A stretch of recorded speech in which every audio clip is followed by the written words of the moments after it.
Welcome to Worldview Matters, discussing controversial issues, discerning current events, defending biblical Christianity. No topic off limits. And now, here's your host, David Fiorazzo. Welcome, family in Christ, friends, brothers, sisters. We've got the Alex Newman here today, Liberty Sentinel Media CEO. It's great to have him back. Before we get to Alex, though, he is coming to Green Bay in less than 2 months. Mark your calendar, circle your TV guide. Boy, did I sound like someone in the 80s talking about a TV guide. But anyway, I want to mention real quick before we're going to talk about Epstein. We're going to talk about the Middle East. We're talking about intensifying battles at home, talking about his book, Woke and Weaponized. But first, sponsorship. If you're interested, or you know someone who is, like a Christian church or ministry or business, in sponsoring the Worldview Matters conference, please get a hold of us. I just want to bring up the sponsor page and just thank people. Like, we're thankful for Liberty Sentinel and Alex, and thankful for so many others, people that I interview, also people that just are local businesses, regional support. I've got a church in New Mexico, Legacy Church. God bless Pastor Steve Smotherman, who believes in what we're doing enough to sponsor, and One Way Christian Church in Green Bay, Wisconsin, FreedomProject, the Family Radio Network, Creative Edge, Lighthouse Christian Books, Verlo Mattress, American, what else? His Sword Ministries, Berkovitz Mechanical is a new one. Fearless Features, Mark and Amber Archer will be speaking at the conference. Delory Chiropractic, they're in De Pere. Grace Christian Academy, and I think Our Amazing Grace, Scott Shera. So thank you guys so much. We're talking to more sponsors, but if you're interested, get a hold of us and let us know. So, brother Alex Newman, I'm going to give you the website, friends. It is libertysentinel.org. Good to see you. Thanks for your time. It's an honor and a pleasure to be here. Thank you so much for having me, brother. All right, we'll get to your book. So before we get to some of these articles, you've been traveling a lot, speaking a lot. Thank you. I don't know how you do all that you do. You've been overseas. You've been speaking around the country at churches, at other events. What do you think Christians and conservatives need to hear about the times we're living in right now? Well, one of the things that really jumped out at me, Dave, was I was in the Amazon a couple of months ago for the UN COP30 Climate Summit, and there was a lot of important things happening there. Like the final agreement had this provision where the governments of the world enshrined the notion of a carbon budget, and they said we've already burned through 4/5 of our carbon budget, and in the interest of equity and justice, we got to let the Indians and the Chi-Coms burn through the little bit of what's left, which of course means you in America don't get any. But it's crazy. It's absolutely crazy. And thankfully Trump didn't send anybody. He's already announced that we're getting out of the UN Framework Convention on Climate Change. We're getting out of the UN Intergovernmental Panel on Climate Change. So these are good things. But what really jumped out at me, Dave, and I could show you this crazy picture.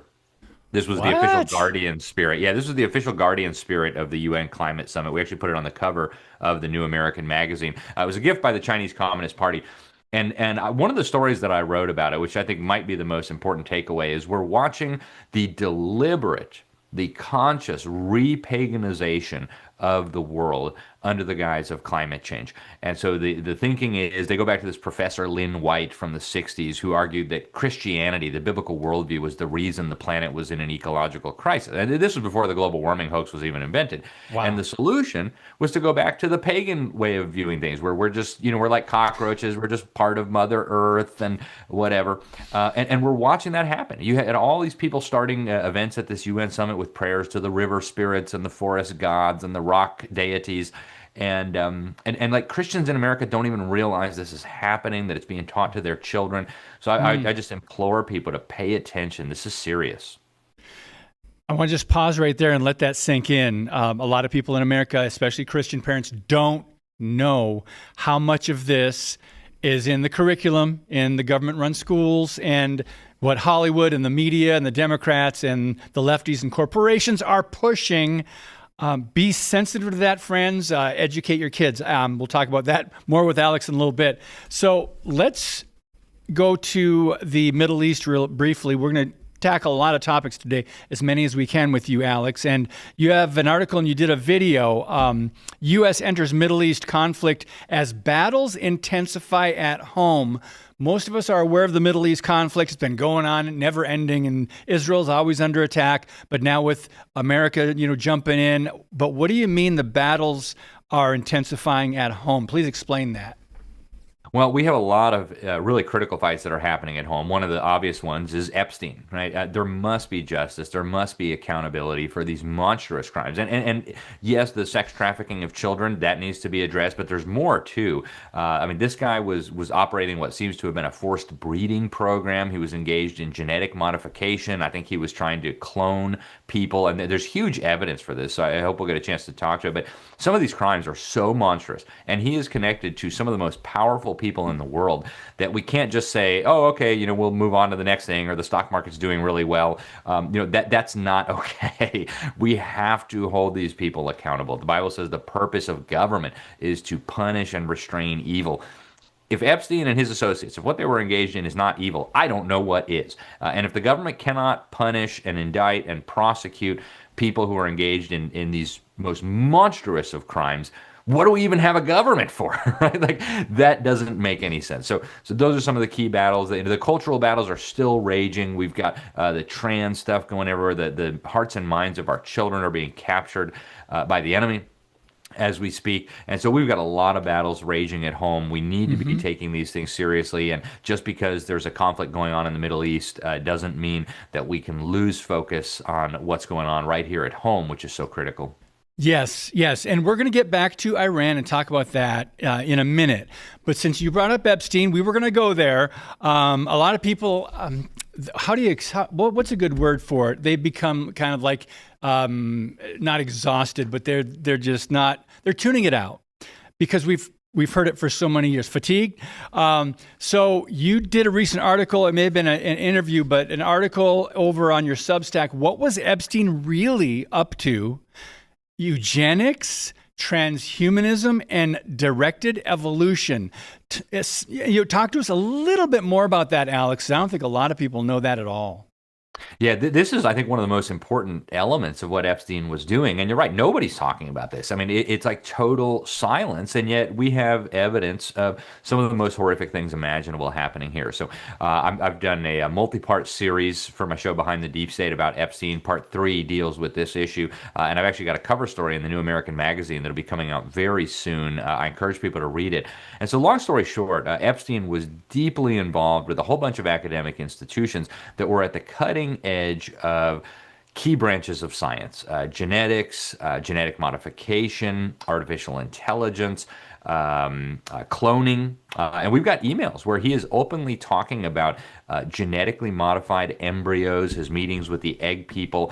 We've got correspondence from victims where they talk about being used as breeders in this sort of forced breeding program, and then the children would be taken after birth.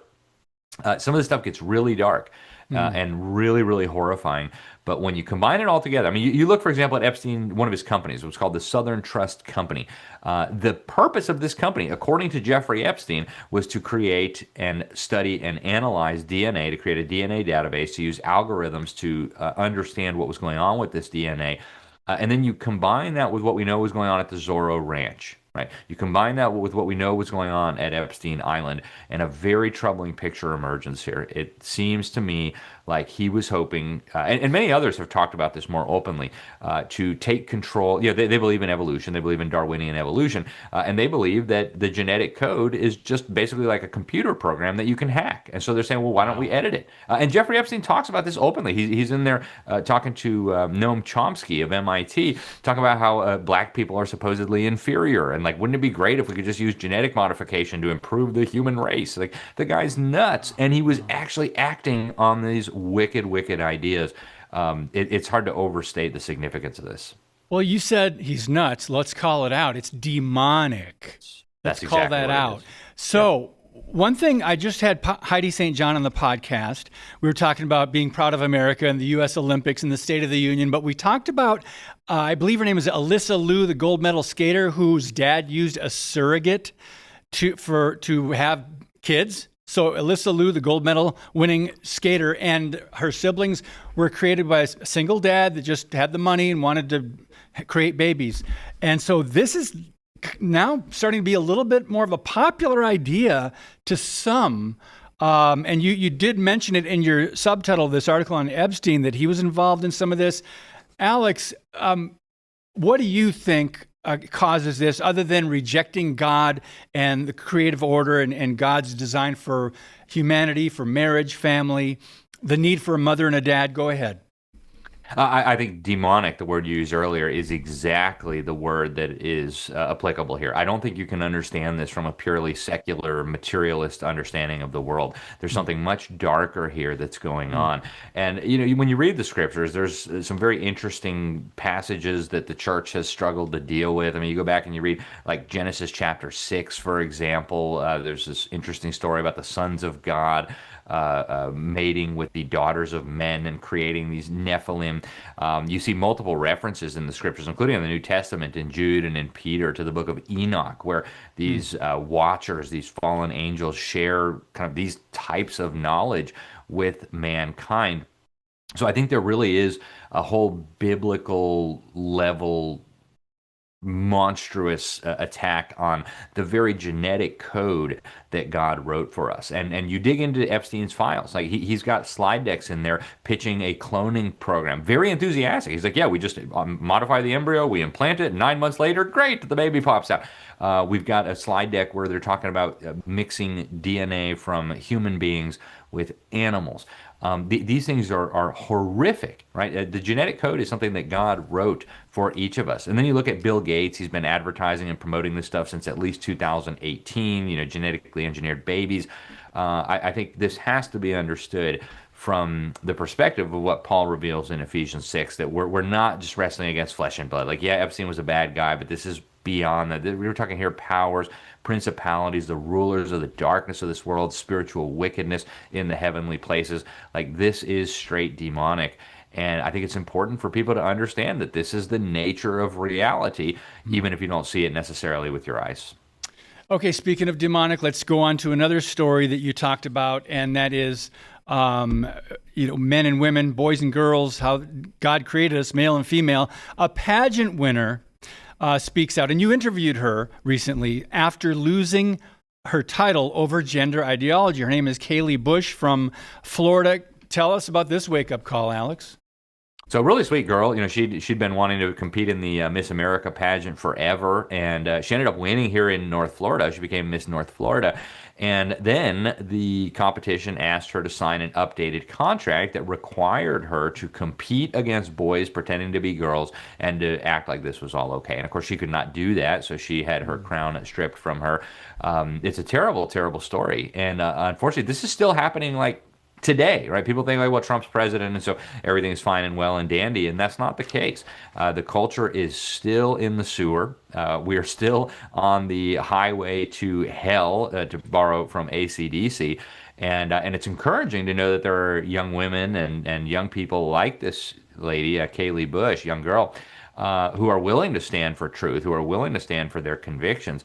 But the fact that that is a news item in and of itself tells you that this is unusual, that people will stand for truth even in the face of consequences. So it was encouraging to talk to her, but at the same time, it's a symptom of a culture that is absolutely in collapse. So what did she say, Alex? She said, we need men to step up. Yep. So where are the Christians? Where are the pastors? Where are the men, right? It's a very good question. And, God has a lot to say about men and how they should behave. And also fathers, the role of fathers is critical.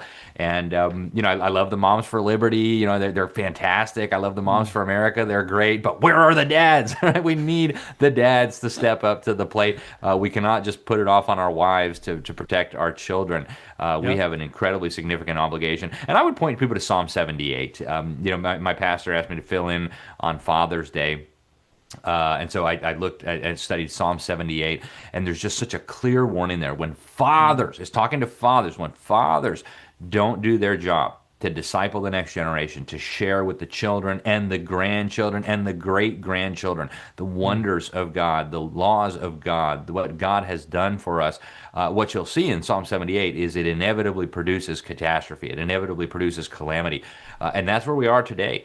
We have fathers who don't take their responsibility as fathers seriously. We have husbands who don't take their responsibility as husbands seriously. And I mean their biblical responsibility, not like what the world tells us we should be, but what God tells us we must be. And it's one of the reasons, I think, why we're in the mess that we're in, because we have not followed God's instructions when it comes to how we are to behave as men, as fathers, and as husbands. So in a minute, we're going to talk about Alex's brand new book with Robert Borton's called Woke and Weaponized, How Karl Marx Won the Battle for American Education and How We Can Win It Back. We'll talk about that more in depth in just a minute or two, but I wanted to mention the White House article on the Iranian regime's decades of terrorism against American citizens. There it is. We'll put the link in the rundown. Why? Because so many people don't understand. They're confused about whether they should support this recent attack on Iran. But going back to November of 1979, remember they grabbed the U.S. Embassy in Tehran, taking 66 American hostages for 444 days. Then in April 1983, they killed 17 Americans. And then, October 1983, they killed 241 U.S. military personnel. Then a bombing. And then in, September 84, they killed 23 innocent people. I'm just skipping through this. April 1995, they killed 8 people, killed 20 people in March of 96. They killed 224 in August of 1998. That was an Al-Qaeda suicide bomber. Also, they killed 5 Americans July 2002. Suicide bomber outside of Jerusalem, 17 people in 2003, and it goes on. 109 U.S. troops suffered traumatic brain injuries in January 2020 after an Iranian ballistic missile attack. 603 U.S. troops were killed in Iraq between 2003 and 2011, and it goes on all the way to March 2020. Actually, I think it goes up to last year. So you can see how many Americans and people were killed by Iran. So make sure to get that if you want to have this for your information, friends, so you can respond to people when they don't understand the warfare here that's going on. So Alex, before we go to your book, do you want to comment on that briefly? Yeah, the situation with the regime in Iran has been devastating for generations. And I would go back to Jimmy Carter, right? It was Jimmy Carter's regime that betrayed the very pro-America, very pro-West Shah of Iran, resulting ultimately in the collapse of his government and the rising to power of this group of unhinged totalitarian, I call them Islamo-Marxists, right? The relationship between these supposed Islamists and their allies in the communist world has always been very close. They remain very close, by the way, to the Chinese Communist Party, to Moscow, to the Kremlin. And they have been waging war on not just the United States, the great Satan and the little Satan, Israel, but also on the broader Christian world, what we used to call Christendom. And we need to understand that. Now, when it comes to this conflict, I think very highly of Pete Hegseth. In fact, I worked with him. He was kind enough to endorse my last book. I think he's a very capable man. And I appreciate very much what I think Donald Trump is trying to do here. I would like Congress to take a more active role because, our Constitution does have a process for getting us involved into conflicts. It is true that, as the White House pointed out, the Iranian government has been killing Americans for decades, and that demands a response. It should have had a response a long time ago, whereas Barack Obama and Joe Biden were shoveling billions of dollars at them and helping them out in every possible way. But I would like to see Congress get involved in this whole discussion because, as Article 1, Section 8 makes clear, when our nation is going to be committed to a war, the House of Representatives and the Senate have a big say in that process. In fact, they're the ones who are supposed to be declaring war. And that doesn't mean they should micromanage it. It certainly doesn't mean that we should be giving Ilhan Omar and Rashida Tlaib intelligence or secrets, but Congress should be involved in this process. Absolutely agree. Absolutely. And it shouldn't be a Republican-Democrat issue either. This is an American national defense, sovereignty, constitutional issue. Alex, Woke and Weaponized, you have written for, can I say decades, about the government-run school system and the history, and several great books on this. And your recent one now just came out, and it's a little bit more about Karl Marx and American education. Marxist indoctrination, the philosophical roots of educational corruption, and the ideological forces shaping your child's mind. Tell us more about this. Well, I think it's an incredibly significant expose of what has happened here. So we do tell the history of how the government came to take over the school system, and we do show that this is not compatible with what the Bible teaches about education, about discipleship. Karl Marx has essentially won the victory, right? It was Karl Marx who publicly said that all children should be educated in government schools funded by the taxpayer. That was not a biblical idea. That was a Marxist idea. And before Marx, we actually start with Robert Owen and other communists who shared the same vision. And they both had the same goal in mind. They wanted to use education, so-called, to turn children away from God, away from the Bible, away from their family, away from their country, and away from righteousness. So they've been very successful in that sense. They've got about 85% of our children today. And now they're going for the rest of them. We spend a lot of time in the book showing how the United Nations, a bunch of billionaires, George Soros, Michael Bloomberg, Bill Gates of hell, Mark Zuckerberg from Facebook, they're now coming after our Christian schools and our home schools using very nefarious methods and means. And frankly, this is a critical issue. So we give some insight into what education looked like before the government took it over, and we give a lot of concrete action steps that parents can take to protect their own children, and that we as the American people can take to start unwinding and unraveling this horrible thing that's been perpetrated against us, and getting back to a sensible system where parents ultimately are the ones responsible for the education of their children. So, Alex, I don't know if I'm a skeptic or I'm jaded. I hope not. But can we get back to it? I mean, what you said is a lot, and I agree that some of the ideas you have, if we could just implement them and get enough people engaged to fight this, I think it could happen. But I don't know. Just change my mind.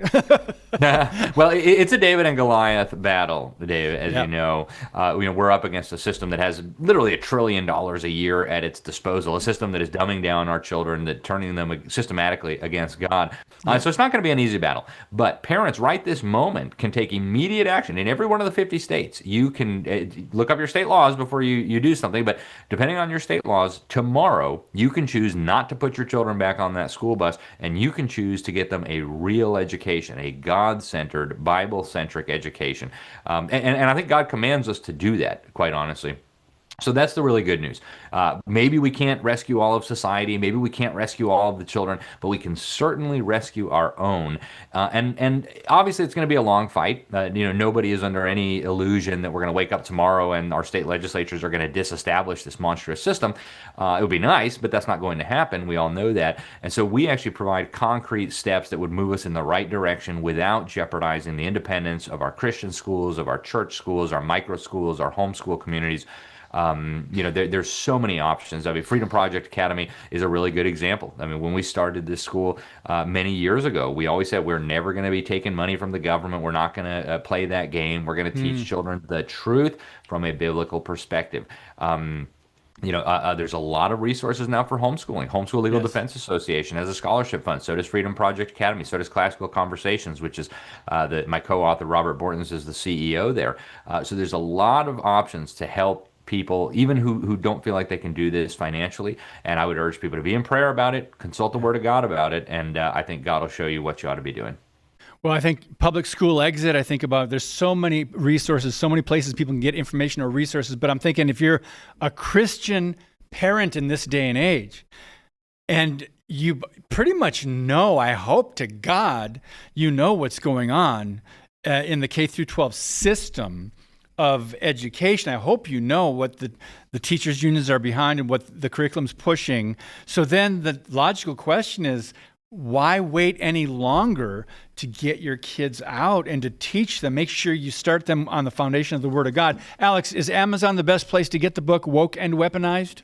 It's definitely the easiest place, Dave. You'll get it overnight, free shipping, all that fun stuff. You can also get it at bookstores. If you'd rather get it signed copy, you can go to my website, libertysentinel.org. I have to charge shipping, unfortunately. I don't know how Amazon does it. But yeah, so Amazon is definitely the easiest place to get a copy tomorrow. So okay, so one more question, maybe two, but let's just start with this one. And John Dewey, we've talked about him on past podcasts, and you've talked and written about him for many, many years.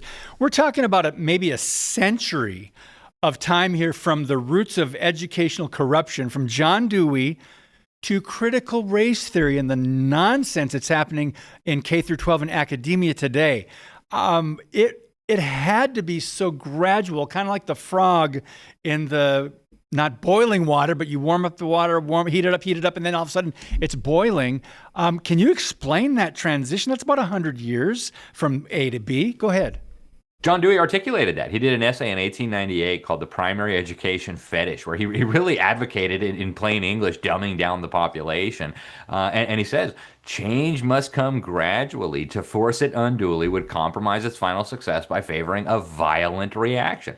He understood that this had to be slow, it had to be gradual. If parents, if teachers, if taxpayers understood what these people were up to, there would be violence. They probably would have been tarred and feathered. And that may have been the appropriate response when people figured out what he wanted to do to our children. So yes, it was gradual. And obviously it's accelerating now, right? I mean, just look at what has happened in the last 10 years. But they always understood it had to be gradual because America was a thoroughly Christian society that saw the world through a biblical lens. And so they had to do this generation by generation to avoid having the frog jump out of the pot, so to speak. Yeah, so much more that people can learn about this. And I pray more Christian parents are getting up to speed.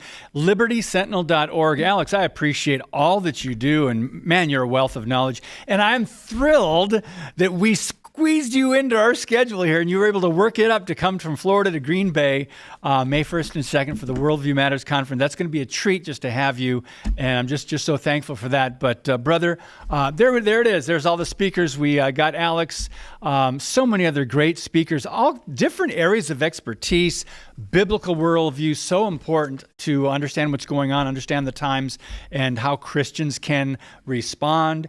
Brother, thank you for all that you do. Let's pray for Alex and his family, blessings, protection, provision, and just thanks, Alex. God bless. Thank you, brother. I'm humbled. I'm honored. It's a great joy to be on the program with you, and I look forward to seeing you very soon in Wisconsin. So God bless you. Thank you. Yeah, thank you so much. All right, friends. Again, worldviewmattersconference.com and libertysentinel.org. We're just so blessed to get the caliber of speakers to come up to Green Bay. And also, again, sponsors, if you're interested, please give us a holler. We're probably going to put the ask out there for a couple weeks, and then at that point, we'll just focus on other things with the conference. But thanks, guys. God bless you. And as always, keep speaking the truth about things that matter. See you next time.